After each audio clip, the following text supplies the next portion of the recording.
Welcome to This Explainer. Today we're diving into a massive shift happening right now in modern aviation materials. We aren't just tweaking aluminum and titanium anymore. No, we're engineering entirely new materials from the microscopic level up to make aircraft lighter, faster, and remarkably resilient. Here's our roadmap for today. 1. The quest for lighter flight. 2. What makes a composite? 3. Three types of composites. 4. Composites in modern aircraft. And finally, 5. Future of aerospace materials. Let's get right into it. Section 1. The quest for lighter flight.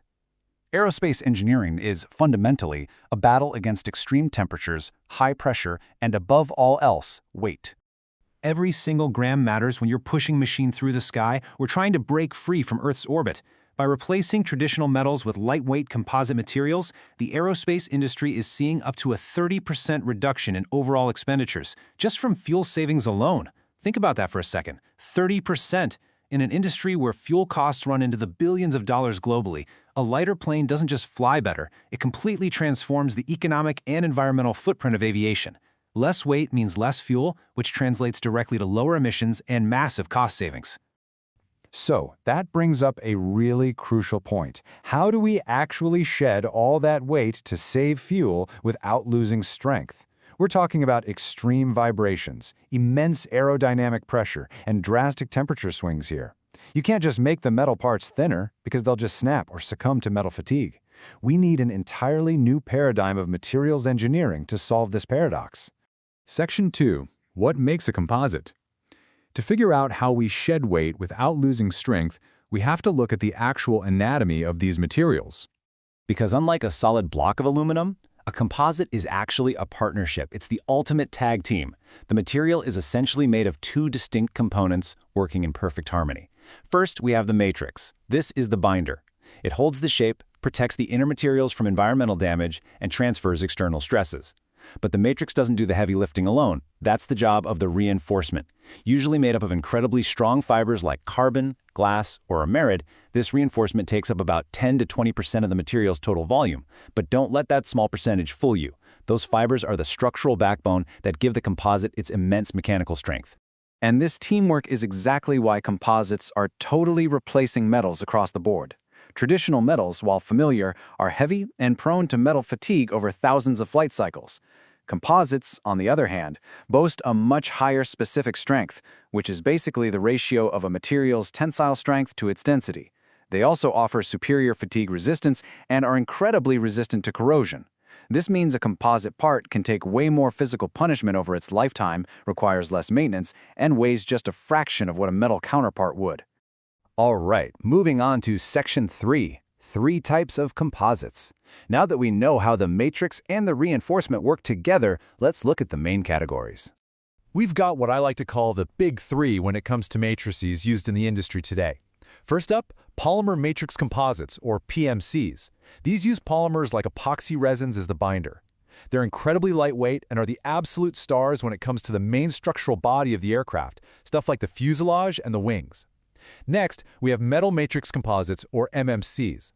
These use lighter metals like aluminum or magnesium as the matrix, often reinforced with materials like silicon carbide. MMCs give you very high wear resistance and yield strength.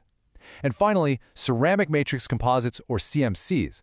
These are your specialized heavy hitters, engineered for the most extreme, punishing environments you can imagine.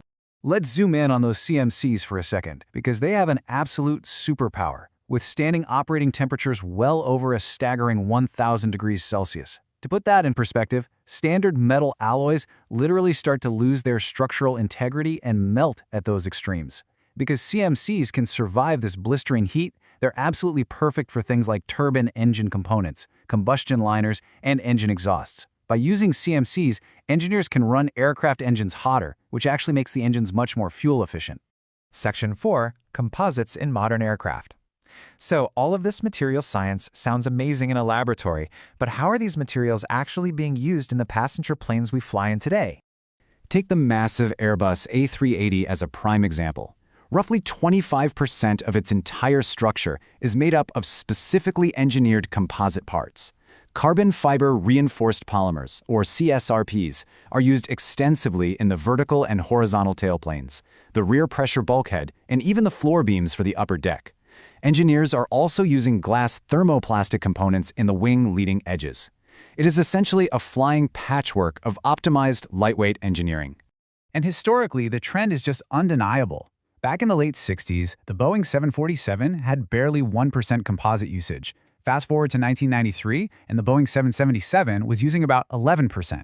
But then, boom, there's a massive jump to the Boeing 787 Dreamliner, introduced in 2009, featuring over 50% composite usage by weight. The Airbus A350 pushes that even further to 55%. The industry has definitively crossed the tipping point. We are officially living in the composite age of aviation. Section 5. Future of Aerospace Materials. With composites already dominating modern aircraft design, the natural question we have to ask is, what's next? How do we push the boundaries even further? Well, the cutting edge of research right now is frankly mind-blowing. First off, we're seeing the rise of smart composites. Imagine an airplane part that takes a hit during a rough flight and gets a microscopic crack. Instead of needing a mechanic to replace it, the material literally heals itself. Researchers are developing composite matrices embedded with healing agents like boron trioxide that can recover their structure after cracking. We're also seeing shape memory polymer composites, which can actually change their physical form in response to temperature or electrical fields, paving the way for morphing airplane wings. And of course, additive manufacturing, 3D printing, is allowing engineers to print complex, highly optimized glass fiber reinforced polymers that would be totally impossible to make using traditional methods.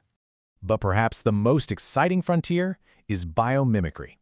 Looking to nature as the ultimate engineer, researchers are studying the incredibly tough shells of clams and turtles.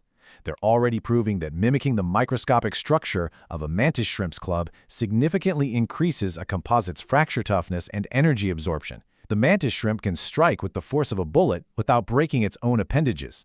And now we're literally weaving that same structural geometry into carbon fiber composites, which leaves us with a pretty thrilling question to ponder. If observing a small ocean crustacean can revolutionize how we survive impacts in the sky today, what other natural designs are waiting out there in the wild to unlock our ability to travel safely into deep space tomorrow? That's all for this explainer. Keep wondering, keep learning, and I'll catch you on the next one.